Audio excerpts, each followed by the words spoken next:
Inilah Injil Yesus Kristus menurut Santo Matius. Dimuliakanlah Tuhan. Sekali peristiwa, orang membawa anak-anak kecil kepada Yesus supaya ia meletakkan tangannya atas mereka dan mendoakan mereka. Tetapi murid-murid Yesus memarahi orang-orang itu. Maka Yesus berkata, "Biarkanlah anak-anak itu, janganlah menghalang-halangi mereka datang kepadaku. Sebab orang-orang seperti merekalah yang empunya kerajaan surga." Lalu Yesus meletakkan tangannya atas mereka dan kemudian ia berangkat dari situ.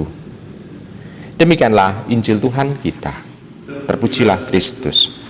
Ibu bapak, saudara-saudari yang terkasih dalam Tuhan, bacaan pertama sangat panjang dan bacaan Injil pendek, tetapi bisa dirangkai menjadi suatu renungan yang indah. Sebetulnya begini ibu bapak, dalam bacaan Injil kita mendengarkan di sana Tuhan Yesus memang memperlihatkan rasa cinta, rasa sayang kepada anak, dan memperlihatkan bahwa anak ini itu adalah anak yang adalah harapan untuk kehidupan selanjutnya, tidak hanya kehidupan di dunia tetapi kehidupan yang ada di sana. Kenapa? Karena sikap anak inilah yang sungguh-sungguh harus dipunyai oleh semua orang beriman. Sifat anak, bukan kekanak-kanakan, tetapi sifat anak ini yang harus dipunyai. Karena dalam diri sifat anak ada sesuatu kepolosan, ketulusan, dan juga percaya kepada orang tuanya. Dia mau dibawa kemana, mau diapain, dia sangat percaya kepada orang tuanya. Dan kepercayaan ini sungguh-sungguh adalah mutlak. Dan saking percayanya sehingga pada waktu ada bencana misalnya, kalau bersama dengan orang tuanya, anak ini pasti akan tetap bisa untuk mau. Misalnya kalau berjalan di tempat yang mungkin dianggap angker oleh orang-orang misalnya, selama dia bersama dengan orang tuanya, dia pasti akan mengatakan mau. Tetapi kalau dia sendirian, tidak. Walaupun orang tuanya mungkin mengalami ketakutan, tapi si anak tetap tegar. Nah, dalam hidup beriman juga demikian. Kita juga tetap mau untuk tegar, untuk polos, untuk tulus. Kenapa? Karena Allah sendiri itu yang mendampingi kita. Tapi kalau Allah tentu tidak ada ketakutan. Kenapa? Karena Allah menguasai segalanya. Ibu bapak, saudara terkasih dalam Tuhan, maka kalau kita berhadapan dengan anak, hendaknya kita juga menjaga dan percaya dan hormat kepada anak itu juga. Ambil salah satu contoh misalnya, kalau ada seorang koruptor, apakah dia juga bangga kalau mempunyai anaknya koruptor juga? Tentu tidak. Dia mau menginginkan sesuatu yang baik terjadi dalam diri anaknya. Biarlah kesalahan, dosa dilakukan oleh orang tuanya, tetapi anak haruslah menjadi orang yang suci. Orang tua mempunyai keinginan anak harus bertumbuh lebih baik dibanding dengan dirinya.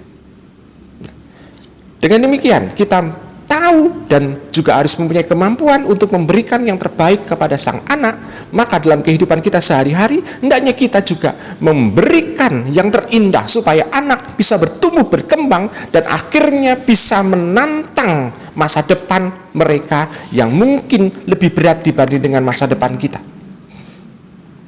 Ibu bapak, saudara-saudari yang terkasih dalam Tuhan, dengan demikian Tuhan Yesus menginginkan hal itu terjadi dalam kehidupan kita. Lalu dalam bacaan pertama kita juga bisa melihat di sana bahwa kesalahan orang tua tidak langsung akan memberikan akibat tersendiri kepada anak, seolah-olah ada karma. Orang tua yang melakukan dosa, anak yang merasakan dosa itu. Bukan itu. Tetapi dosa adalah tanggung jawab pribadi masing-masing orang. Maka diharapkan kita pun juga harus mempertanggungjawabkan dosa-dosa kita di hadapan Tuhan secara pribadi. Jangan lalu menyerahkan, kita hanya mau enaknya saja, karena dosa akan membawa nikmat. Jadi hanya mau enaknya saja, lalu akibatnya ditanggung oleh sang anak. Tidak terjadi seperti itu. Maka diharapkan kita mampu untuk bisa melakukan yang terindah, yang terbaik dalam kehidupan ini, tidak hanya untuk generasi sekarang, tetapi juga untuk generasi berikutnya. Maka mari kita dalam tindakan kita harus berhati-hati dan menghargai yang lain. Syukur dan terima kasih kepadamu ya Tuhan, karena Engkau telah memberikan kesempatan kepada kami supaya kami bisa hidup sesuai dengan kehendak-Mu. Sungguh indah bahwa Engkau memberikan nasihat kepada kami supaya kami bisa menghormati dan menghargai setiap kehidupan yang baik untuk generasi-generasi yang akan datang. Semoga dalam kehidupan kami sehari-hari kami mampu menanamkan dan mewariskan nilai-nilai yang indah untuk para generasi muda kami. Alim kasih secara khusus kami mau berdoa bersama dengan sebuah keluarga di lingkungan Rafael wilayah Roma yang bersyukur karena telah terbebas dari virus corona dan dinyatakan negatif melalui tes swab. Dan mohon bimbingan dan perlindungan darimu untuk karya dan pelayanan di hari-hari selanjutnya, sehingga mereka bisa bermakna dalam kehidupan, tidak hanya di tengah keluarga, namun juga masyarakat dan gereja. Alim kasih, bersama dengan keluarga Bapak Ireneus Sudomo, kami mau bersyukur karena Engkau tetap memberikan kesetiaan untuk mendampingi keluarga tersebut, sehingga mereka bisa mengungkapkan dan bersyukur atas perkawinan yang ke-31 ini. Semoga ulang tahun yang ke-31 ini semakin mengingatkan mereka bahwa dalam kehidupan mereka sehari-hari, mereka harus tetap bisa berbulan madu, tetap harus bisa mengungkapkan aspek-aspek di mana Engkau telah memilih mereka saling menguatkan satu sama lain. Semoga kehadiran mereka sungguh menjadi berkat untuk keluarga besar mereka, untuk anak, untuk cucu, maupun untuk masyarakat. Alim kasih, semoga kebahagiaan yang telah mereka rasakan bisa dibagikan kepada orang-orang yang ada di sekitarnya. Allah yang kasih, kami juga mohon sejenak kami berdoa untuk ujub-ujub pribadi kami kepadamu.